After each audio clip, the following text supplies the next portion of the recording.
How much technology do you use? Email, texting, Facebook, Twitter, Second Life, robot pets, and on and on. Now I ask you, how's it working for you? Has it freed you up, given you more time, or has it added new demands to your life that actually make you feel you have less time? If you're using social media regularly, do you feel more connected with your friends and family or less? And to kids or parents out there, do you have enough moments of full attention with each other? Today's guest, clinical psychologist SHERRY TURKLE, is the founder and director of the MIT Initiative in Technology and Self. She's been studying that relationship for most of her career and has written several books about what she's experienced and learned. Of her newest, Alone Together, Why We Expect More from Technology and Less from Each Other, she has said, "This is a book of repentance. I have been studying computers and people for 30 years. I didn't see several important things. I got some important things wrong. I was already interested in talking to her, but that really grabbed my attention. I'm interested in people, especially experts, who are willing to change their minds." Turkle writes, "Technology promises to let us do anything from anywhere with anyone, but it also drains us as we try to do everything everywhere. We begin to feel overwhelmed and depleted by the lives technology makes possible. We may be free to work from anywhere, but we are also prone to being lonely everywhere. In a surprising twist, relentless connection leads to a new solitude. We turn to new technology to fill the void, but as technology ramps up, our emotional lives ramp down." SHERRY TURKLE is professor of social studies of science and technology in the program in Science, Technology, and Society at MIT, and the founder and director of the MIT Initiative on Technology and Self. She received a joint doctorate in sociology and personality psychology from Harvard and is a licensed clinical psychologist. She's the author of several books, including The Second Self, Computers and the Human Spirit, and Life on the Screen, Identity in the Age of the Internet, and her newest, Alone Together, Why We Expect More from Technology and Less from Each Other. Welcome, SHERRY TURKLE. Pleasure to be here, Terrence. I'd like listeners to get a feel for the people behind the work and the ideas that we talk about. So you studied sociology and personality psychology. How is it that you began to focus on the relationships between humans and technology? And were there particular experiences or people that led you in that direction? Yes, I took a job, my first job, coming out of Harvard as somebody trained really as a clinician and a social scientist. I took a job at MIT because my first book had been called Psychoanalytic Politics. It was about why France had not been interested in psychoanalytic ideas, and then why all of a sudden in the post-68 years, in the early 70s, there'd been a kind of infatuation with Freudian ideas in France. And MIT had seemed to me a perfect place to look at a new kind of idea that was now sort of hitting the streets, which was ideas about the mind that was based on that were based on computation. And what year this is? This was like 76, 77. Because, there'd always been artificial intelligence and ideas about computers, but in 76, 77, 78, those ideas were sort of now filtering out because people now, for the first time, had home computers or were having experiences with computers that made those ideas more compelling, more real to people. They weren't abstract. And so I was able to study the same kind of problem, psychoanalytic ideas, that had been very sort of for experts, and then all of a sudden, psychoanalytic ideas became ideas that helped you raise children, or ideas that you, talked about with your friends.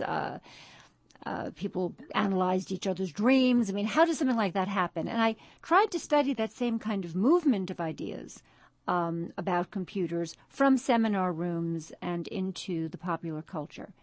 But then, as I was studying this pretty academic problem, something dramatic happened.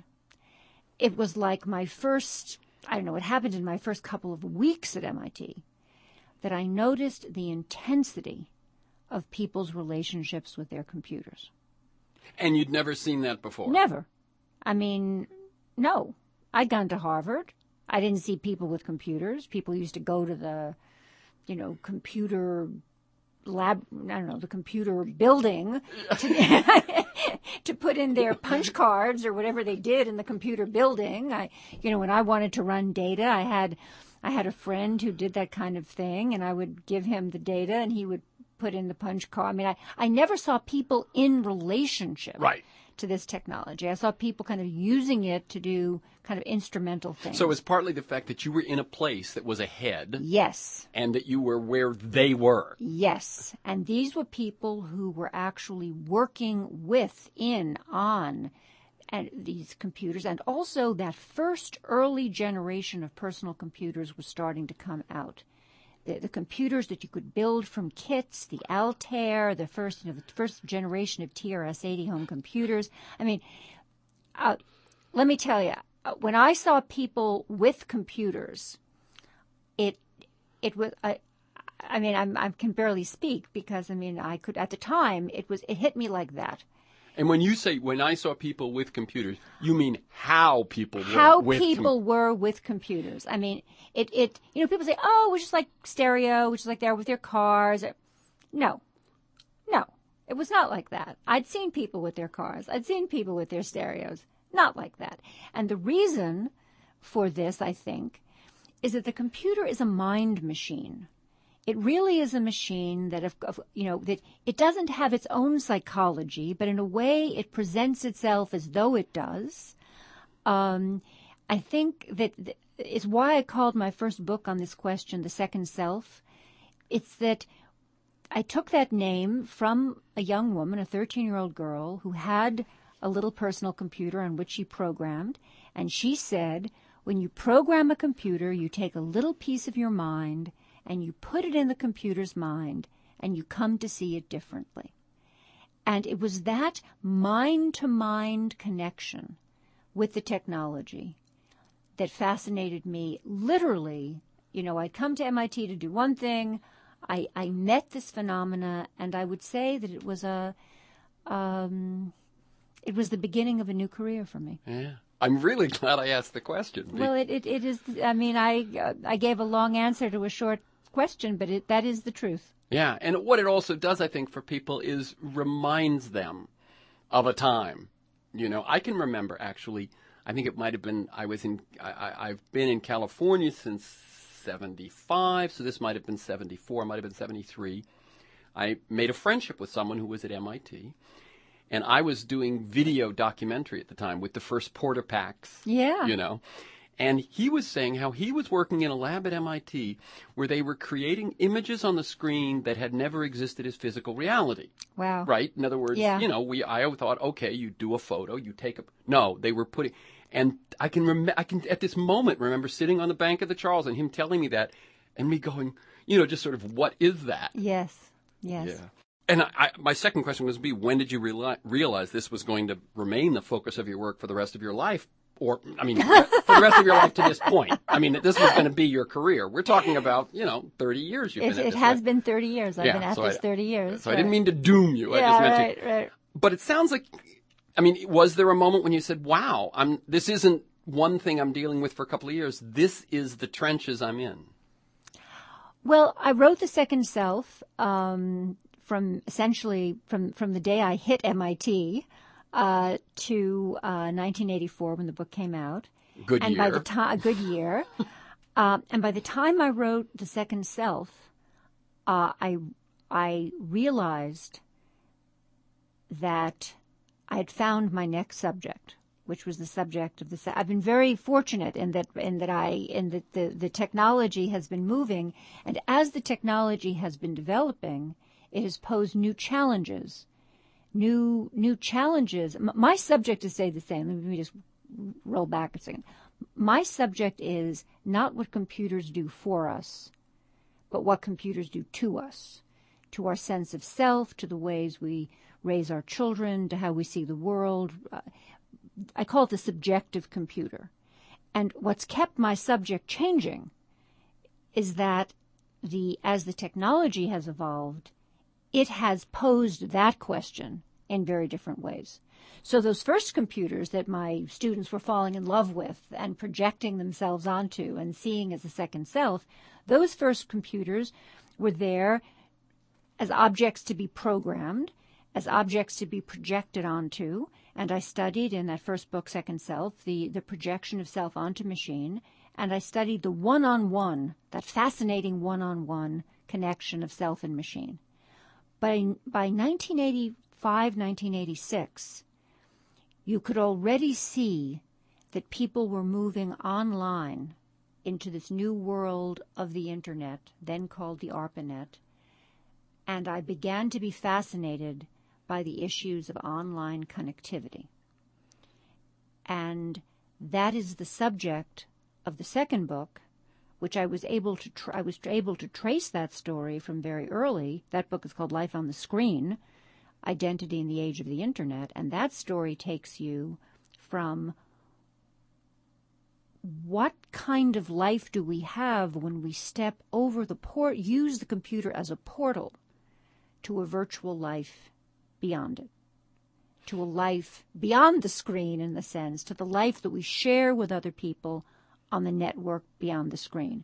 So I was able to tell the story of the very early AOL, the chat rooms, the early MUDs and MOOs, which were the multi-user domains that are the sort of early versions of something like Second Life and virtual worlds, and that was the subject of my second book. So it was the which posed very different questions and psychological issues. It's interesting to me also that your degree was in sociology and psychology, because now you're moving into...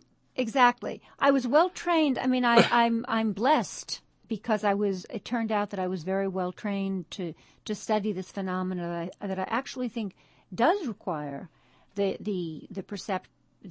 training of a kind of a sociologist and psychologist to kind of begin to capture what's going on, because I'm able to do what I call an intimate ethnography. You know, that is to say, I do an ethnography, I look at the social environment, but I also do sit for many hours, doing interviews to try to figure out, well, what is the meaning of what's going on here? What is the meaning of this technology to people? But that second book was not about the one-on-one with a computer. It was about the world that we shape with each other as we meet each other in the virtual places that we get to through the computer. And one of the things that fascinated me most in that book was the identity play that's possible when people go online and play out aspects of themselves, whether in a game or in a virtual world or in a virtual community, that isn't fully realized in their physical life. Right. And whether it's adolescents or whether it's older people, you create an avatar, but you end up playing some aspect of yourself. And I traced that through hundreds of cases and found that a very compelling story. And this is the world of the Internet, but it's prior to social media and prior to online dating and all those things. Absolutely. This was 1995. Yeah. And you were asking me about why I consider Alone Together a book of repentance, is that there was something I didn't see in 1995. I saw it. If you read the book carefully, when I went back and I read the book carefully, because when I say I didn't see it, I saw it a little bit, but I didn't focus on it. And what I didn't see is how this would change when you had your technology always on and always on you. My model, and I joke to my students, I say, call me not prescient, I say that my model of how this identity exploration would take place was that people were at work, because it was what was happening at the time, is that people were at work and they'd have several windows open on their screen and they would cycle through, I coined this term, cycling through different identities, that they would experiment and explore the identities that were on their screen. And that was fascinating to me, this notion of multiple identities and cycling through. Or they would be at work during the day and with their kids and so forth, and then at night they would spend several hours, often many hours, 3, 4, 5 hours, in online worlds, exploring different aspects of self. But basically, I saw a firewall of sorts. That when you weren't at your computer, you weren't with your computer. Yes. Yes. And of course, I'm exaggerating slightly because, I really was interested in the fluidity of that boundary psychologically. But essentially, you put it, could you say that again? Because that's exactly what I thought. That when you weren't at your computer, you weren't with your computer. Well put, Terence. Exactly. And after I finished Life on the Screen, I had a profound experience of going back to MIT, teaching again, and meeting Steve Mann, Thad Starner, who were scientists at MIT who called themselves cyborgs. Already. 95, 96. 95, 96. And these were a group of young scientists who were wearing their computers as backpacks, who carried their keyboards in their pockets, who wore their glasses were screens, and who essentially were wearing the web on their backs. So, I'm forgetting I learned of them and their early experiments. They'd be there for a while. Steve Mann has been at this a very long time. But essentially, I saw what I had missed. Right. And I saw the future. Now, let me ask you a quick question. People were making fun of them at the time. People were saying, oh, my God, they look like disabled people. People were always, thinking that they had some kind of prosthetic because these were like, artificial lungs or, people, means they were. Well, when you say you saw the future, did you, in a sense, because obviously what made it work for the masses and not just for the cutting-edge eccentrics was the reduction in size, among other things. I knew. But you did. I knew. I didn't know. I knew. Yes, you couldn't have plotted out, but you knew. I couldn't know, but I decided for both the story of mobile communication and for the story of sociable robotics, because I also had an aha moment meeting my first sociable robot. So I had an aha moment meeting my first sociable robot. So a sociable robot, the sociable robot is called COG. And sociable robots are robots that essentially engage you in a sociable interaction. They're not robots that are, they're there to be with you, to be companions. They're not manufacturing a car. No, they're not manufacturing anything. They're not cleaning the rug or cleaning the dishes or cleaning. I love those robots. These are robots that are there to be with you. And this is back in. This was in 1990. I think this was 1996 or 1997. I was at a conference on artificial life with Christopher Langton, who was a great figure in the history of artificial life, and we go together to Rodney Brooks's laboratory, and it had to be in 1995 because I include this anecdote in Life on the Screen. I got it into the galleys for Life on the Screen, so it has to be before. It has to be 1995, and I remember telling, really annoying everybody at the publisher, saying I have to put this anecdote in. So what the book is in, it's done. No. I remember putting it at the very end. So that's in 1995, and here's this robot that looks you in the eye, can recognize a face, and it can recognize eyes. So it's looking you in the eye, it gestures in your direction, and it tracks human motion because it can tell what's human motion and because human motion is motion that's irregular. Non-human motion is very linear. And it fixes on you, usually because you're wearing a color that it's been programmed to be interested in. It could be red, it could be blue. And it tracks on you. And I became competitive with Christopher Langton about who COG was paying more attention to. And it turns out that when a robot looks you in the eye, gestures in your direction, makes eye contact, tracks your motion, you're toast. You believe that there is someone home because the last thing biologically, in a Darwinian sense, that ever did that was another human being. And so we are very vulnerable to a robot that does those things to us. Well, I'm asking, mirror neurons?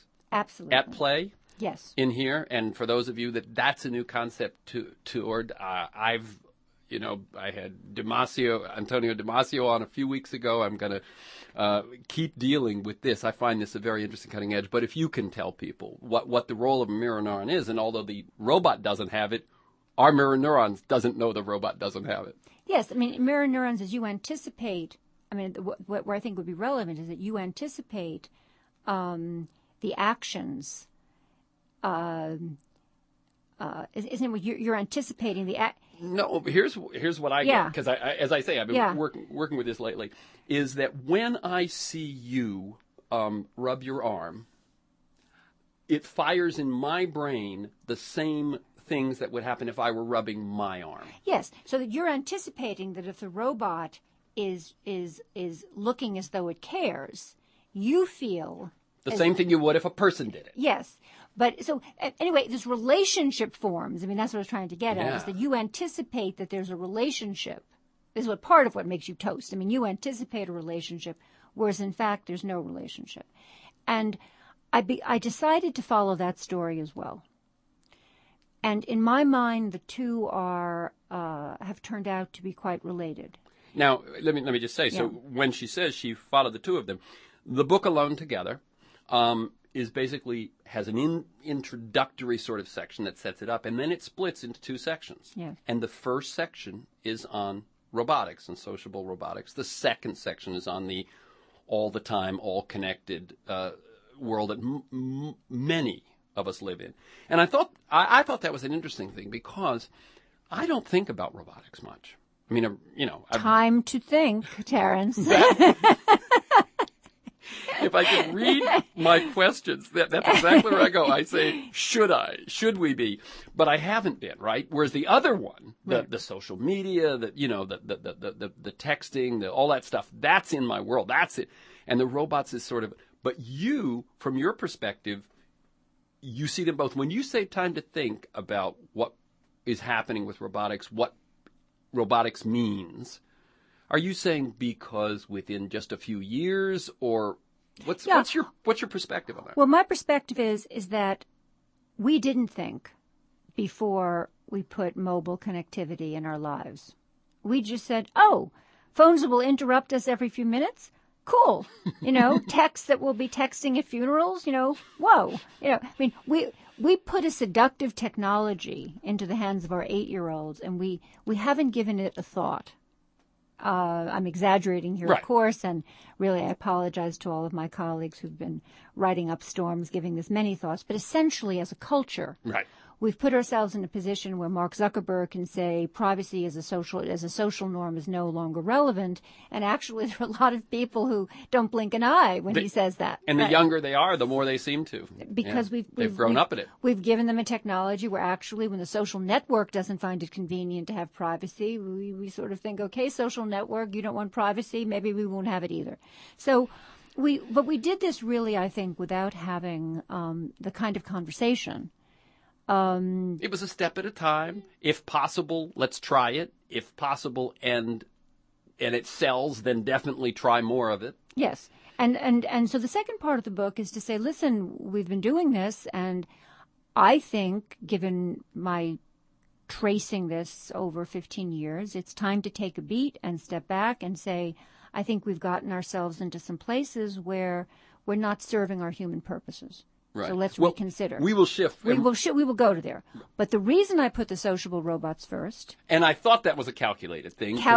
Otherwise, people would have read the part that they thought affected them and maybe skipped the other part. I put the sociable robot first because I say, here's a technology that's very big in Japan. So, I mean, I can, it's not like this is the technology that, it isn't the future. It isn't the future. It's happening now. It's every Danish nursing home has a sociable robot. It's being now aggressively marketed here. You're going to be seeing more of it in the years to come. There's already a discourse about why we need it. There's already conferences, and it's out there. It's not kind of distant, but it's not like in your face yet. And let's think first.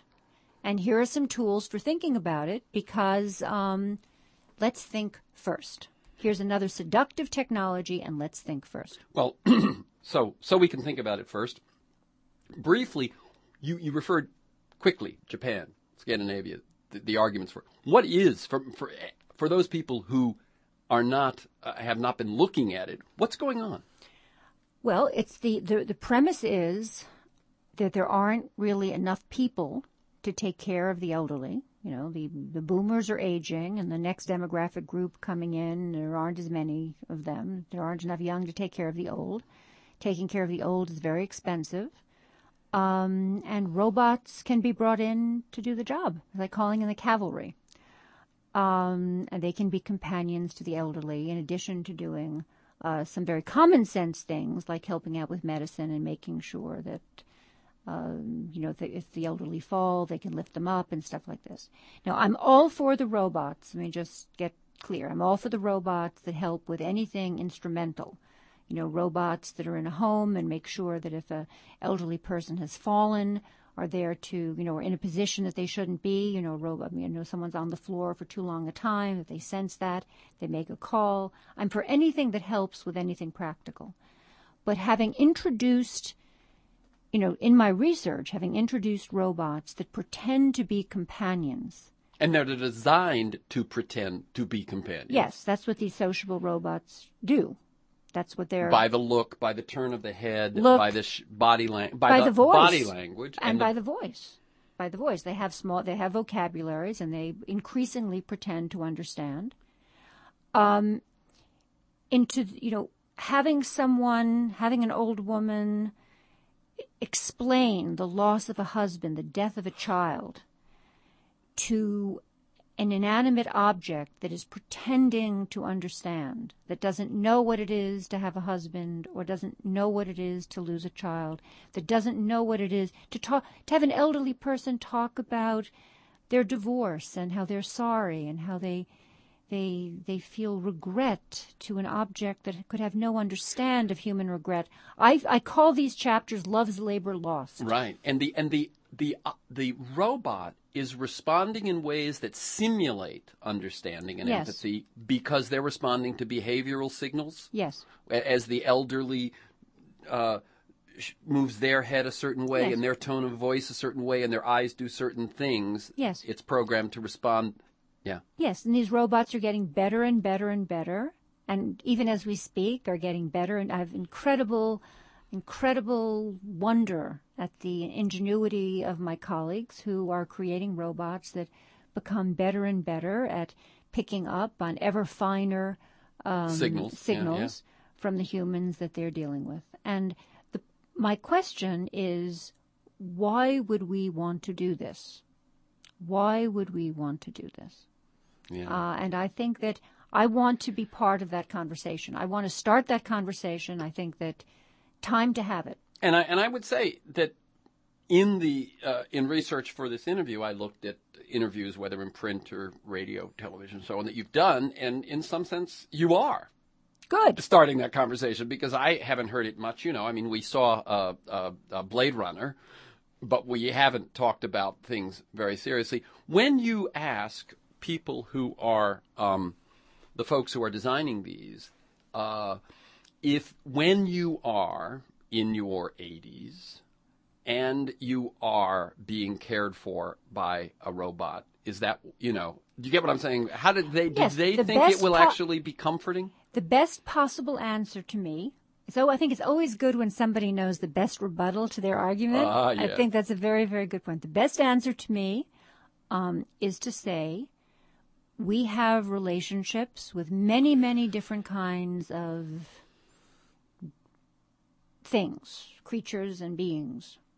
Right now, we do dogs, we do cats, and we do horses. And we know that they have certain things they can do and can't do. And we will add to that list robots. And we will come to learn what they can do and cannot do. And no harm, no foul. And I guess what they're saying is there obviously has been a movement over the last 5 or 10 years of dogs for the elderly, pets for this is something which we didn't hear much about, and now we've heard about. And but I have a good answer to them. Oh, yes. So theirs is, thus, this just gives us a wider repertoire. Yep. And your answer? Well, essentially, their answer, that puts it very well. Their response is, this is just a wider repertoire comment, move. And what the research I report on Alone Together, I think, undermines that response, because we are vulnerable in a way to these objects that we need to take into account, just as we're vulnerable to our cell phones in a way that we need to take into account. Let me just back up and say what I mean by that.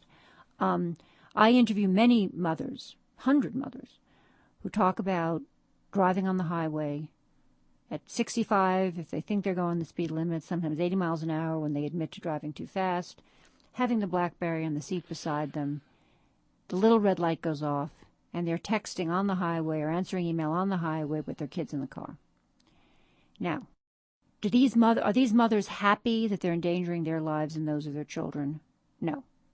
But they are vulnerable to doing something that they know is not really in their best interest. And as a therapist, I know that when you're vulnerable, the best way to move on is to admit your vulnerability, not beat yourself for it, and try to find a way to analyze the vulnerability. And not let it get you in danger. Yes, and then pull up your socks and try to do better for you and your family.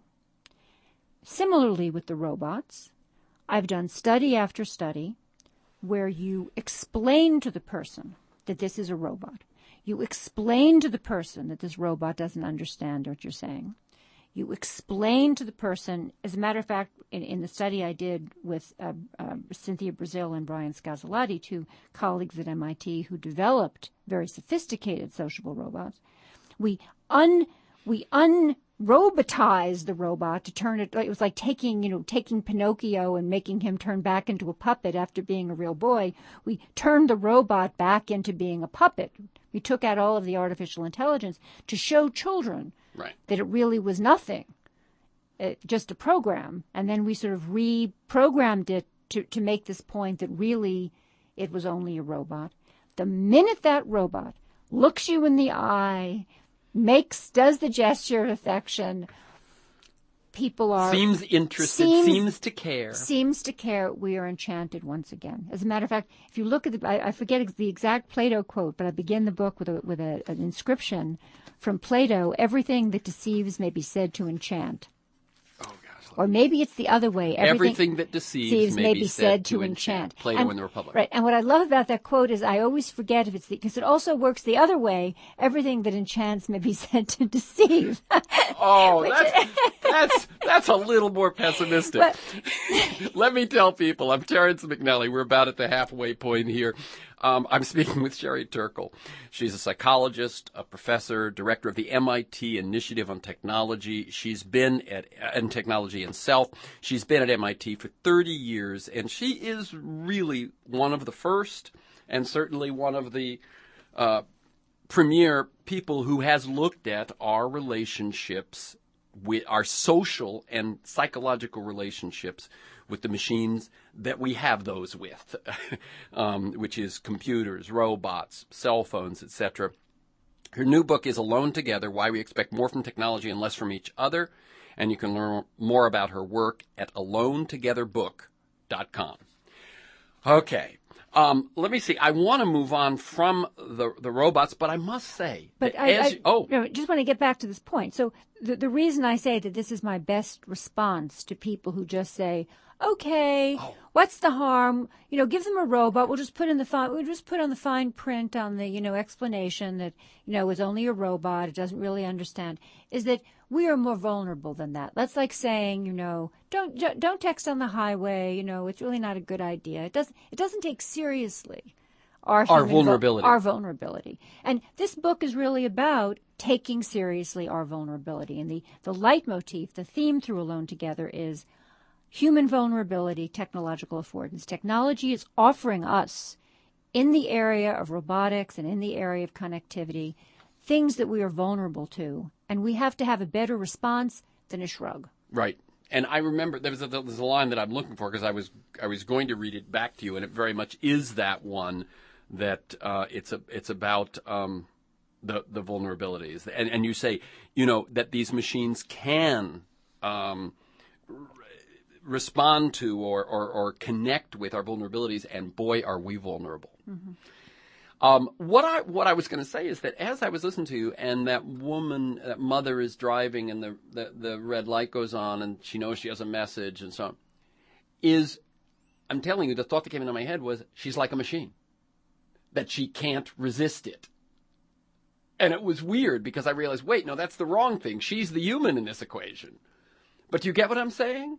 That in our vulnerabilities, there's an automaticity that we would hope to think we are the humans. We don't just see the red light and react. We're able to, we're in charge. And yet we wouldn't be nearly so vulnerable if we were in charge. And it's sort of machine-like to me in the way that we're not. Well, we actually talked to people about why they respond. It turns out to be terribly complicated. And I think complicated in ways that give me some reason for hope. Good. For example, people talk about their phone as the place for hope in their life, as the place where new things come to them. It reminds me of, the place where sweet things will come to them. I'm an author. That's where I look for my Amazon numbers. Well, my book is doing. Or everybody's waiting for a message from someone they love or care about. At the text from. Right. I mean, I'm going through my life and my day, and it's boring. Yeah, and something new will come, or someone you care about will be in touch, or something new, or that invitation, or that thing that will just make next week light up, or that that friend you've lost track of, or that article that you. So it always reminded me of Jane Austen, and how the families in Jane Austen would listen for Mr. Bingley's the post, and there'd be an invitation from Mr. Bingley, and the ball, and the hope that there would be the social invitation that would change your life. What's so funny, of course, about that is that it might come.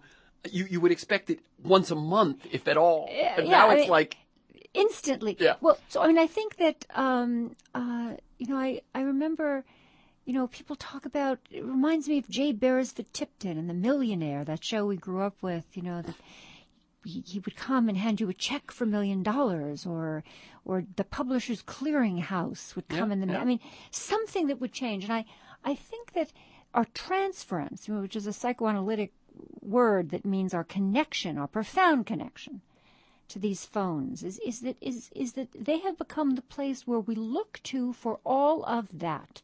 And you're certainly talking now. I realize when you first said the word phone, I thought you meant phone. You mean the smartphones, where you not only get the call, the text, but it's where if your stock went up, if your ball team won, it's all there. Or it's your email. I mean, for some people, this is when that thing pings. They're gone. I mean, you're in a conversation with somebody in their office, and there's a ping on their email. Literally, they turn. They don't even say "excuse me" anymore. I mean, they're gone. So I think that on the one hand, there's certainly a lot of research that talks about that we reward ourselves for their brain rewards us for multitasking by giving a shot of neurochemicals whenever we start a new task. Our brain rewards us for multitasking, and even as our performance in every task degrades as we multitask, we don't care. We feel like masters of the universe because our brain is rewarding us for multitasking. We didn't even notice that our performance is. But everybody who's ever had to finish a project, finish a book, an artist who's had to finish a painting knows that when the crunch comes, you have to turn it all off because you have to finish. So. Oh, that's me. Oh. Oh, that couldn't be funnier. I've never had that happen. Terrence's phone is ringing. I know. But perhaps he did that to be witty. I wish. That's very. I mean, the timing was. The timing. Perfect. Well, it stopped, Terrence. I know, but I can handle it. It may happen again. Continue. And if it does. Yes, that was amazing. The timing was pretty funny. Yeah. Well, the point being that what just happened between us is kind of the story of our lives now. The difference is that Terrence got all beet red in the face and got very flustered and embarrassed. But in regular life, at dinner, people say, "Excuse me," and they answer it. I think that is just amazing. I truly. But your readers are going to think you set that up. I know. Your listeners are going to think you readers, set. yeah. Sorry, guys. I wish I were that clever, where I'd had it just at that moment that you said. Right. It goes off and Yeah. everything changes. Right. But I will tell you that this is one interview where I will not edit it out. I think it makes the point. Yeah, But exactly. essentially, one of the arguments I make in Alone Together when we get to the connectivity section is that we're too busy communicating to think. We're too busy communicating to connect. And sometimes we're too busy communicating to create. And that this is true for individuals, and it's also true for organizations. And Let me what's with that? Yeah, before we, I definitely, I keep saying I want to get out of the robot world and so on, but I do want to ask you about two people who write about this. Ray Kurzweil, obviously his 3 books I'm thinking of are The Age of Intelligent Machines, then The Age of Spiritual Machines, and finally The Singularity is Near, and he's the one who agreed with those people when they said they were cyborgs. And so on. And then Kevin Kelly's new book, What Does Technology Want? Just a little bit of your response to what both of them are saying. Well, Ray's work is of tremendous. Both of these men's work is of tremendous interest to me. I mean, I think that what Ray is tapping is the idea, the singularity for your listeners who might not know, is that moment where artificial intelligence becomes so smart, that all of our assumptions about intelligence and mind and just go out the window, totally out the window, because it can now do things and make things and be things and give us things that we cannot even imagine. It's kind of like the rapture. It's kind of like in Alone Together I call it the technological rapture, where all assumptions change, where all bets are off. And Ray thinks that one of the things that's going to happen at that moment is that machines will, in a sense, we will be able to live forever because we will become in a way one with the machine. We will. And by that, I mean, the book, I haven't read The Singularity is Near yet, but The Age of Spiritual Machines is a phenomenal book in that while he's telling the story of what technology is doing and can do, he has a second thing going on there where he has a person at the end of each chapter writing to him in a way from the future. And she is experiencing these transformations. And when you said we will become as one, you basically, yes, maybe this corporal body will die, but by then you will have downloaded your personality and your brain, everything all your information will have been downloaded into something else that doesn't die. Yes. So the notion is it's a way of not dying, because we will continue to live in a form in which we become machine. I mean, we become cyborg. We become one with the machine. The machine becomes us. I mean, the issue of an us and them disappears in his way of thinking. Now, whether you it's either we download. Some people think it's going to be because we download onto the machine, or whether it's because we just continue to incorporate machine parts into us, as enough prosthetics, and then finally you don't know if you're a robot or where does the line end? I'm not sure it matters very much. And then, I think he anticipates that there are some people who won't want to do that, and they'll be kind of a kind of I don't want to say pets, but they'll be. I mean, he has some metaphor for those few people who won't want to live forever. I think he calls them the naturals or something, something like that. But there's a derogatory, pathetic. Why wouldn't they want yes, to? Yes. And of course, after you do this downloading, I mean, don't forget you become a lot smarter too, because you're not just downloading what the little bit of intellectual equipment you have. You have all of the brilliance of the machine that you get to be enhanced. You down the version of you that you want. Right. Exactly. So it's a kind of notion of a kind of transhuman future. And I would have to say that my work is very species chauvinistic. I mean, I'm limiting myself to the human beings who are born, who have the arc of a human life cycle, and who die. And what are our responsibilities to each other as we continue to exist in this form? It doesn't, and I think that in that sense, Ray and I operate on, really with a different set of morals and values, even. Yeah. And I'll tell you what. The Kevin Kelly is a little bit of a different story. Because Kevin and I operate in a little bit more of a parallel, on the same plane. And Kevin called his book "What Technology Wants," and I would have to say, and in my deep respect for him, and as a truly an innovative thinker and writer, I really don't care what technology wants. I care about what people want and what's good for people. And he and I share the belief in a kind of coevolution, in the sense that I begin my book by saying the technology is the architect of our intimacies. I talk over and over about how, I love the Winston Churchill quote where Winston Churchill says, "We make our buildings and then our buildings make and shape us." I'm all about the kind of, we're in a partnership and we're in a dance with technology where we're influencing each the other. But essentially my loyalties are to our making and shaping technology, to have it conform to our human values, and confronting the hard job of figuring out what are those values and how are we going to get technology to do that. Technology wanting is not my... Well, except I will say this. You refer to it in your book because you're saying, let's be cognizant of the fact that we react as if it wants something. Yes.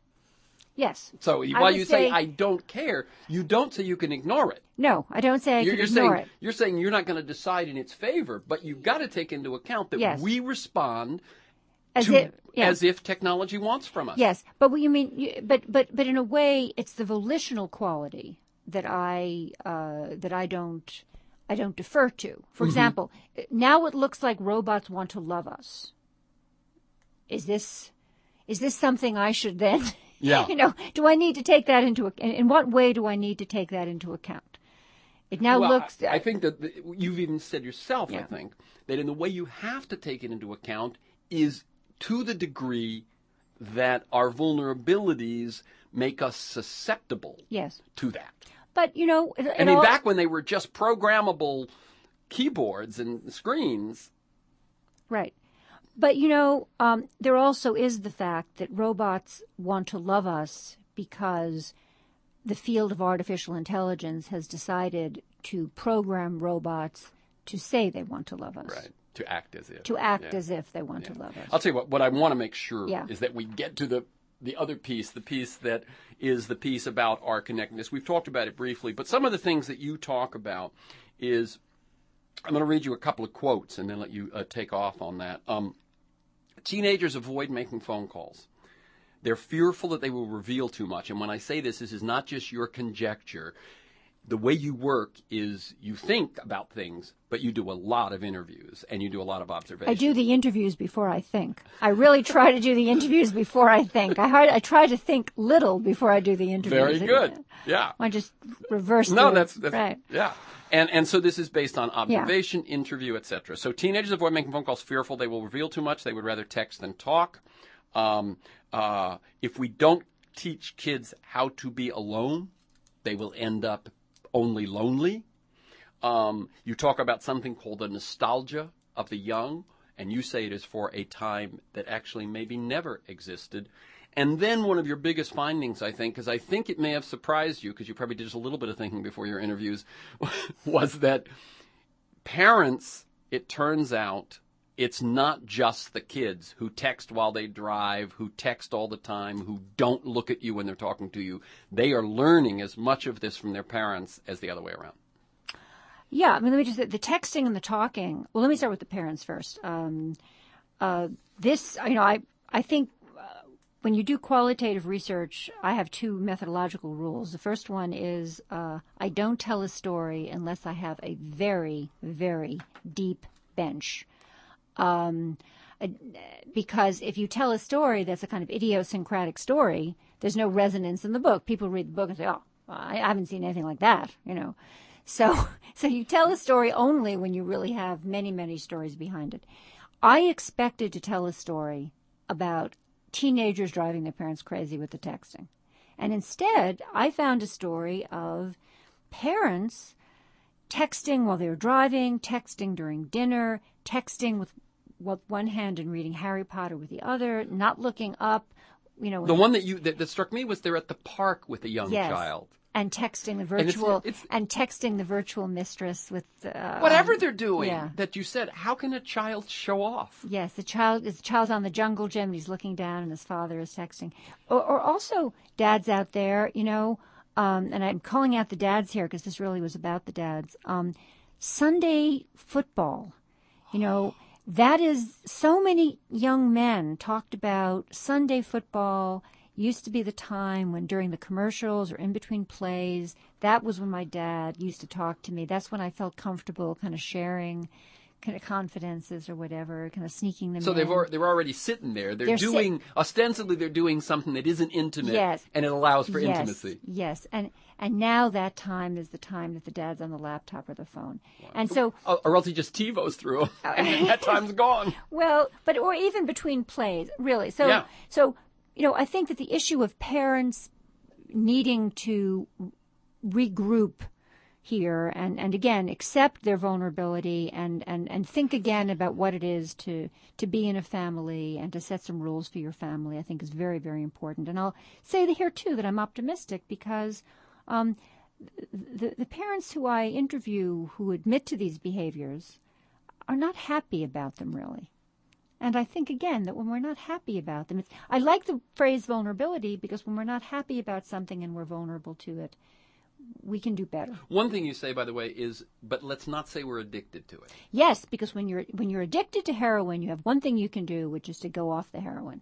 And we're not going to throw away these phones. We're not going to throw away our technology. So it creates this false choice that leaves me no choice but to keep doing what I'm doing. And it makes people feel impotent and hopeless. Yeah. So it's better to say you're vulnerable, to face the vulnerability, and really to go back to your values and what's most important. And so that's what I'll say about the parents.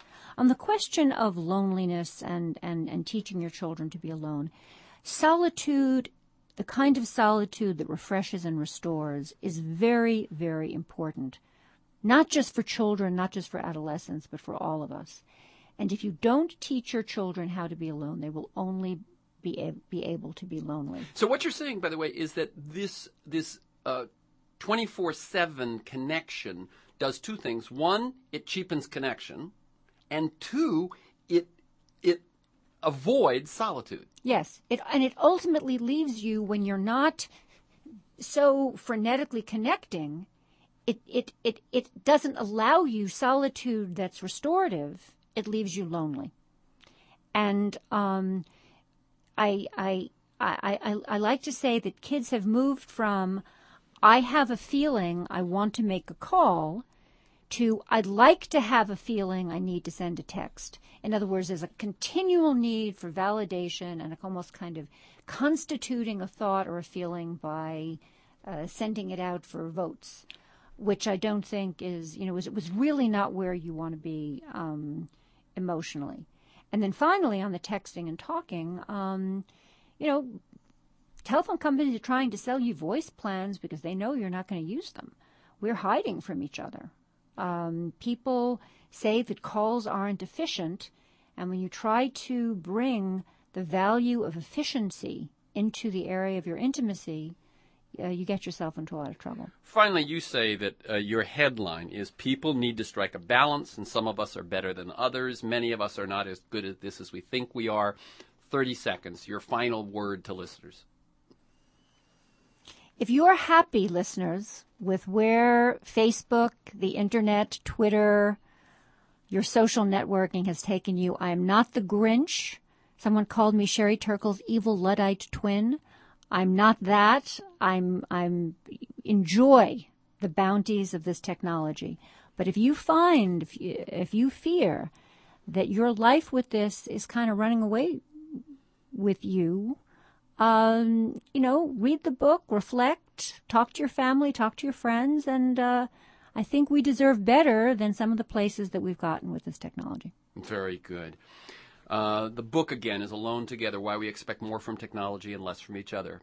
And you can learn more by going to alonetogetherbook.com. You can listen to this week's conversation and many others at any time during the week by linking to the podcast. You can sign up to have it delivered to you weekly. You can do both of those things at iTunes or at terencemcnally.net. Thank you to Sherry Turkle. Keep up your good work. My pleasure.